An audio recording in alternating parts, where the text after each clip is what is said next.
Welcome to The Point. This evening we've got a wonderful program for you, a really interesting program, we think, on the human eye. The human eye is a complete miracle, and we're hopefully going to show you that. I have with me Dr. Laura, a practicing GP, Dr. Laura Richardson. Hello. And she's going to tell us all about the things that occasionally go wrong with the human eye. We're going to talk a little bit about scripture, about nobody's actually seen God, and we'll also be talking about how it's absolutely impossible that the human eye could have evolved by chance. Laura, before we start, any particular thoughts about the human eye?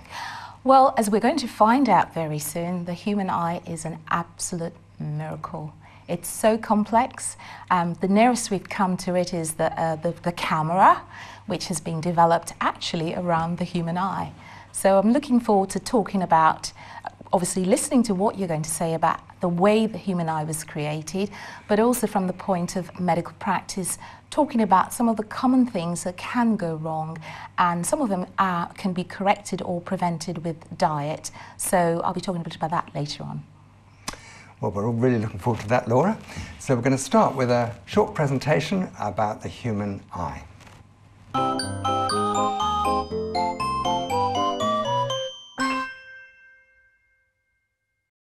Hello, my name is Richard Kent.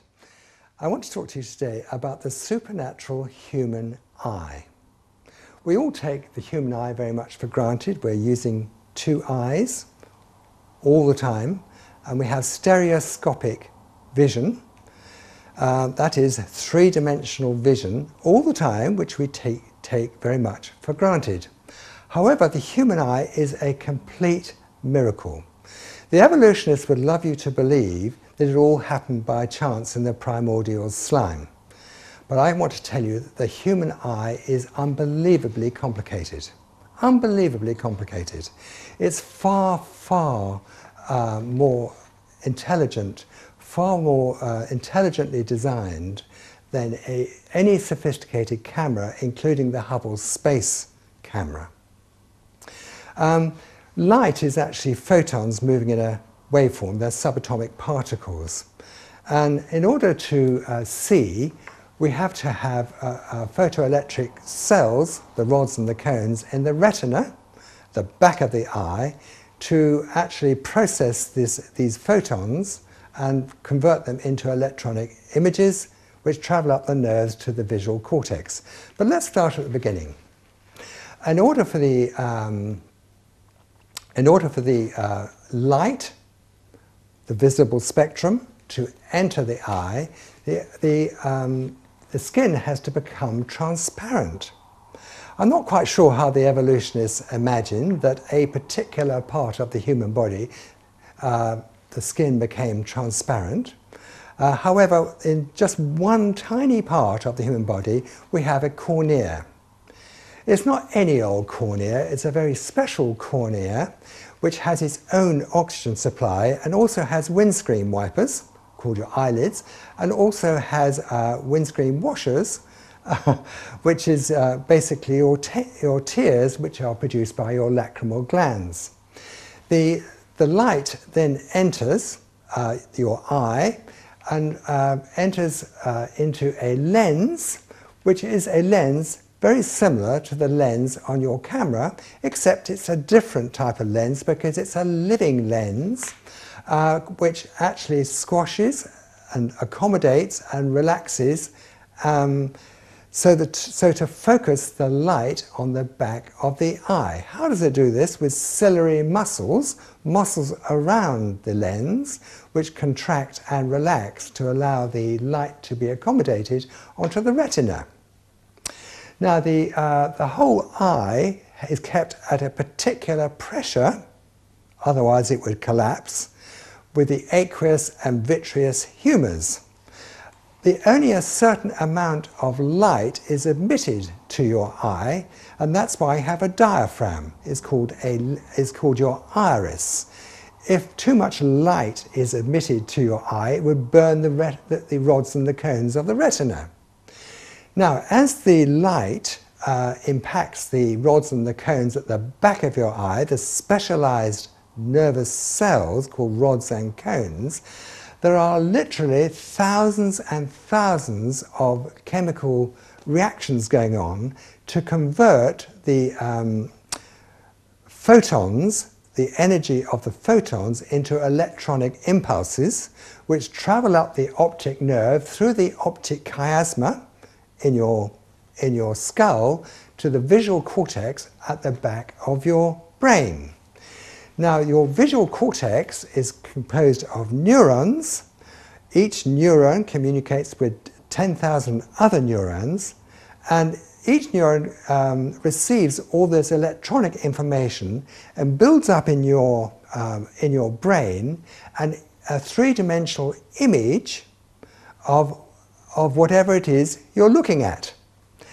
Now, it's not as simple as that, because most of the time we are moving. I agree that right now you're probably sitting, but most of the time we are moving. For example, if you are traveling a car, moving at 30 miles an hour and looking at a traffic, at a light on a traffic light, for example, as you come closer to the traffic light, the angle between you and the traffic light changes. But God has arranged for the muscles around the eye to focus both eyes simultaneously with parallel vision on the red and the green and the yellow of the traffic lights. The same would happen if you're traveling not just at 30 miles an hour, but 100 miles an hour. It would actually be very difficult for Revelation TV to photograph me in a studio traveling at 100 miles an hour. But that's what our human eyes do all the time. Now, I come back to the point that the evolutionists want you to believe this all happened by chance. Now, evolution primarily comes from Charles Darwin. I'd like to read to you what Charles Darwin himself said about the human eye. This is what Charles Darwin said in his book, The Origin of the Species, on page 167. To suppose that the eye, with all its inimitable contrivances for adjusting the focus to different distances, for emitting different amounts of light, and for the correction of spherical and chromatic aberration, could have been formed by natural selection, seems, I freely confess, absurd in the highest degree. Charles Darwin says that the development of the human eye by natural selection is absurd. That is the one statement that Charles Darwin made in his entire book that I agree with. It is absurd to think that the human eye developed by chance. The human eye is a miracle of engineering by a supremely intelligent God. Your human eye is amazing and is one of many, many, many examples of a super intelligent, super clever scientist who's called Jesus Christ. Thank you for listening, and God bless you.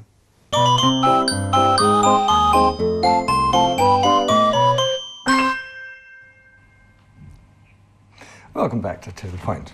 So now we're going to go straight to Dr. Laura Richardson, a practicing GP, to tell us all about the human eye. Well, thank you, Richard. You were a practicing GP, although you don't tend to do that anymore these days. You've hung up your stethoscope. Well, hopefully I won't be too far behind. But anyway, I do love general practice. And one of the things about eye conditions is that a lot of these conditions that as a GP that I face are actually diagnosed by another practitioner, usually the optometrist. So in general practice, on an average day, I would probably see a couple of eye conditions, usually the minor eye conditions. And so today I'm going to talk about a couple of minor ones and then 2 or 3 ones that are quite serious and can actually affect the vision. So the first one I'm talking about is something called blepharitis. And as you saw in Richard's presentation, the eyelids play quite an important role. They're there to actually protect the eyes, they're there to lubricate the eyes, because in the eyelids you have these glands you've got some oily glands and you've got some water-producing glands. The oily glands are called the meibomian glands, and the water-producing glands are called the lacrimal glands.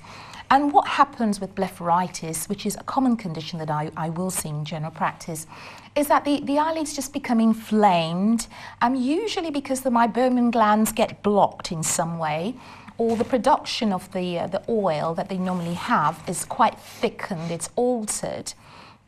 So instead of forming a nice smooth flowing oil in these glands, the oil becomes thick and clogged, and therefore it clogs up the meibomian glands. It causes inflammation, it causes crusting and greasy matter, as you can see in that top image there. It causes swelling of the eyelids, upper and lower eyelids. In that particular diagram, you've got both swelling of the upper and lower eyelids. It doesn't restrict vision, but it's very uncomfortable. People complain of sometimes in the morning they have these crusty materials which they need to actually wipe away. And unfortunately for people with blepharitis, the condition may continue. It's a chronic condition that comes and goes. So somebody with blepharitis needs certain things that they need to do on a regular basis. And one of the things they need to do is practice hygiene, lid hygiene. And that includes a couple of things. The first thing is they need to use a very, very mild soapy solution, like, usually baby shampoo, to actually wash the eyelids, to wipe the eyelids. They also need to use something warm, like a warm face towel, to actually help the fluid to become a bit more runny. And so they would massage, they'll be taught how to massage their eyelids, they'll be taught how to wipe the crusty material off, and in some cases they might need antibiotics as well. So good lid hygiene, cleaning the eyelids regularly to remove the crusty material, warm compresses sometimes twice a day, just to liquefy the oil so that it flows smoothly. There are lots of modern gadgets these days for blepharitis, but although it is a chronic problem, people can control it, and people who have them can control it at home without any need for any further intervention. So that's blepharitis. There are other lid conditions like styes and chalazions. Chalazions just a cyst in the meibomian gland. A stye is just an infection of the hair follicle, the eyelash follicle. And again, these are common things that I will see in my day-to-day practice as a GP. Another common condition is conjunctivitis, and it is so common that I'm sure probably everybody watching this program has had conjunctivitis at some point in their life. It is common in children, and a bit like hay fever, one can almost time the time of year with one's watch to the appearances of presentations of conjunctivitis in the surgery. So usually you find that conjunctivitis happens when it happens in children mainly, when they start attending nursery or they go back to school with a new term. You'll see them coming into the surgery by the dozen because conjunctivitis is an infectious condition. There are other kinds of conjunctivitis, such as the allergic conjunctivitis, viral conjunctivitis, but primarily the one they were coming with is the bacterial one, because it forms this gooey matter, which is pus, as the body tries to kill the bacteria, and sometimes it can be quite unpleasant because a child can wake up with their eyelids stuck together by the pus, and that can be quite distressing. It doesn't tend to happen in adults a lot, and in fact if it does happen in adults, it's probably an indication that that adult is a little bit run down, because they should really, with the tear fluids and all the the natural antibacterial properties in their tear fluids, they should be able to bat off an infection like conjunctivitis very easily. And you can actually buy antibacterial eye drops over the counter from pharmacies without seeing the doctor, because it's such a common thing. Another condition that we would find in general practice is something called dry eye syndrome. And again, this goes back to the anatomy, Richard, of the eyes and the eyelids, and the fact that in the eyelids you have this amazing lacrimal glands which produce tear fluid, and tear fluid is not just made of water, It's made of antibacterial properties mixed with the oil from the meibomian glands to form this lubricating tear fluid, which again a lot of us have in abundance sometimes. But in dry eye syndrome, unfortunately, quite the opposite happens. The lacrimal glands are not effectively making enough tear fluids, or they're not making them enough, or they're making them in a very, very mild and not the right sort of concentration. So what happens is literally the eyes become dry. And this creates a problem because the eyes are gritty. A patient will come in complaining of grittiness and soreness in the eyes, and sometimes difficulty in the mornings because the eyes can also be stuck together, and people who wear contact lenses, for instance, may have experienced this problem at some time or the other.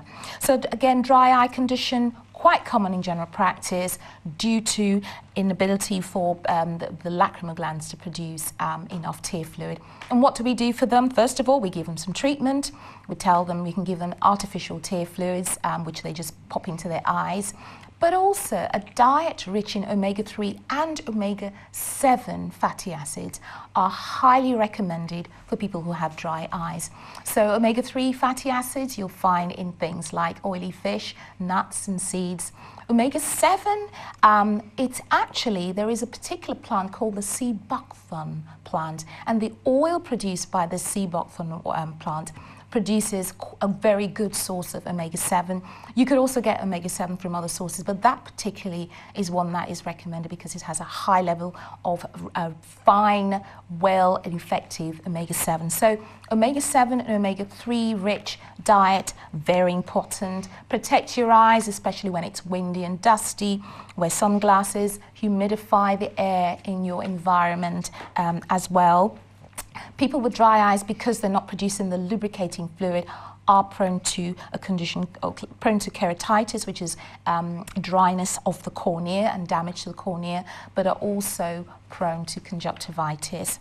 But finally, I'd like to deal with three conditions, Richard, which, again, although we do get them, we usually get them having been diagnosed by other people. So, and they're usually related to people who are in their over 50s. So we have a condition called cataracts. A cataract is basically a clouding of the lens. Normally the lens is very clear. It's made of protein, which is very clear. But as people get older, due to sun damage, for instance, this can become cloudy, and people will present with blurred vision, difficulty in seeing colours. The colours become more dull, and it feels like there's something permanently in their vision. It's very simple these days to treat cataracts, and I just want to state how important it is for people to have regular eye checks, because as I said, most of these conditions are actually not picked up by the GPs, but by the optometrists. So having your eyes checked regularly is so important. And so cataracts can be easily treated, depends on how severe they are. They can have lenses replaced, and that happens in day surgery. They're out the next, they're out in a few hours actually. Is there any prevention for cataracts? Well, you can minimize the possibility of getting cataracts by not smoking, by wearing protective eye shades, for instance, when you go out in the sun. Avoiding excess sun exposure is very important. Decreasing alcohol intake as well has been shown to perhaps have an effect. The process of aging, oxidation, having an antioxidant-rich diet. So going back to all the things that contain antioxidants, the leafy greens, the berries, the nuts, the seeds, the vitamin A, vitamin C, beta-carotene, and all those sorts of things. Vitamin E would also help to reduce, so have avocados and things like that. Olive oil will help to reduce the possibility of getting cataracts. So have regular eye checks. Those on steroid treatments can have a predisposition to cataracts, so very important that you come off your steroids as soon as it's in conjunction with your consultant or GP, or have as minimal a dose of steroids as possible. The other thing we'll talk about very quickly is glaucoma. And Richard, you mentioned about the pressure in the eyes, the aqueous pressure, aqueous humor and vitreous humor. When there's a breakdown in this pressure, the fluid that's produced by the ciliary system, the ciliary segment, once this happens, what happens is you get a build-up of pressure in the eye. And this pressure, if it's left uncontrolled, affects the optic nerve and affects all the other structures in the back, because it's basically like a balloon filled with water, and if you keep filling with water, it will cause damage.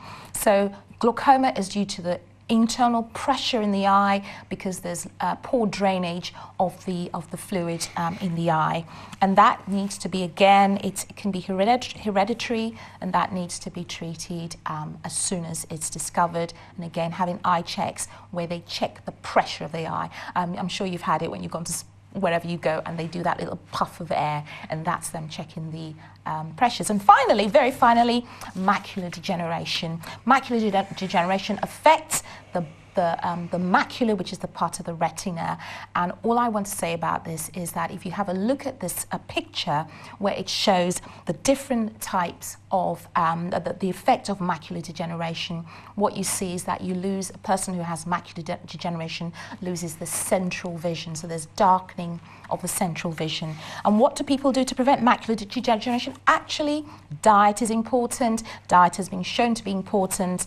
So diet that's high in antioxidants, lutein, zeaxanthin, particularly things like spinach and berries, nuts and seeds, vitamin C, vitamin A. So you get your beta carotene again, you get your omega-3, salmon, oily fish, and nuts and seeds, all very important. And having regular eye checks, also super, super important. And I think, Richard, that probably is as much as I'm going to say today on that. Well, I think it's absolutely wonderful. I think it's absolutely wonderful to have a practicing GP to educate us all about problems with the eye. Thank you, Laura. That's absolutely brilliant. I must say, Laura knows much more about the eye than I ever used to when I was a GP. We're just going to talk just quickly, just a few slides, just to show that the eye really is supernatural. And one of the things that Charles Darwin said in his book, published in 1859, The Origin of Species, is that to think that the eye evolved by chance seems absurd. And as I said, I think that's about the only thing I agree with him. So let's look at what the evolutionists actually teach. They teach that 3.8 billion years ago, in the primordial slime, human life evolved, which was primitive. And in the primitive life, this is a fairy story, by the way, it goes along with the Easter Bunny and Santa Claus. Pigmented cells appeared in the skin, and then a dent appeared in the skin, and then it became filled with water. And then a lens appeared, and then a cornea became transparent, and then muscles appeared around the lens, and then the retina appeared, which are electrical rods and cones which convert photons, which are subatomic particles moving in a waveform, into electrical stimuli passed along the optic nerve. And this all happened by chance. And according to them, in the next picture, you can see the evolution of the eye. They believe in all these various life forms ending up with the human eye. Now, honestly, if you believe that, you really will believe in Santa Claus and the Easter Bunny. I think it's the most ridiculous thing I've ever heard. So let's look at a real eye. The real eye is unbelievably complex, far more complex. There are actually 4 cameras in the studio as I speak.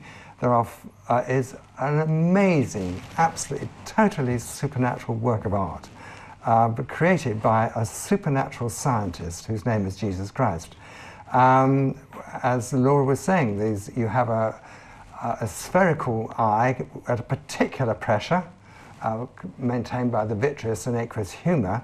If the pressure gets too high, you have glaucoma. If you have pressure is too low, your eye collapses.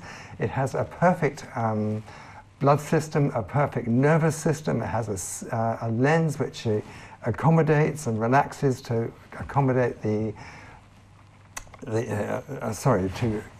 make the parallel waves of the light accommodate on the back of the eye.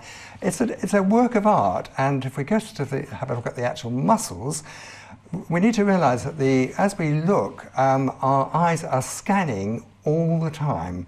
As you're probably looking at a television, there's a particular part of the back of your eye called the fovea, which is the most sensitive part. Now, 4 times every second, your eye swivels around so that both eyes swivel around simultaneously and together, so that your fovea gets a constant update of what you're looking at in real time. It's unbelievably complex. And remember that when you're traveling in a car or a plane or something, it's even more complex for the eye to keep up with what's going on in real time. So just finally, just to look at the nervous pathway. The nervous pathway is one of the most complex things on the human body. If I could just tell you just in brief that the electrical stimuli in the axons of the nerve are caused by sodium ions moving out of the axon and potassium ions moving in, and the synapses between the nerves are caused by chemical release of various different chemicals. It's the most complex type of electrical conduction I've ever heard of. And anybody who thinks this happened by chance in the primordial slime is nuts, honestly. I really believe that. But now, Laura, I think you've got a scripture for us to read. I do, and this is from John 1:1. And it says, "No one has ever seen God, but the unique one who himself is God is near to the Father's heart. He has revealed God to us." Amen. Thank you. Well, it's quite true. Nobody has seen God, but what we have done is, the scriptures say, the heavens reveal the glory of God. And it's true, if we look up at the heavens, we see the glory of God. But if we look around at us, at the flowers, the trees, the grass, we look at the human body, we look at the development of a human baby, we look at everything living, we look at everything that we see around us, we see an image of a creator God. In the beginning was the Word was with God, the Word was God. All things were made by him. Without him, nothing was made that was made. In him was life. Have you got any closing thoughts, Laura? Well, Louis Armstrong, that song he wrote, "What a Wonderful World," I'd like to actually rewrite and say, "What a wonderful God." It's a beautiful song, but it really just says, God is amazing. He's amazing. Do get in touch with us. We'd love to hear from you at tothepoint@Revelation TV, and email, especially for this programme, tothepoint@Revelation TV. And do join us regularly. We're on every Monday evening at 8:30, and we're on at other times in the week as well, to discuss other parts of the human body. We talk about the brain, the heart, the lungs, the spleen, the bones, and everything else. And always Dr. Laura will be on with us. So it's lovely to have you with us, and we look forward to seeing you again this time next week for another To The Point. God bless you, and bye-bye.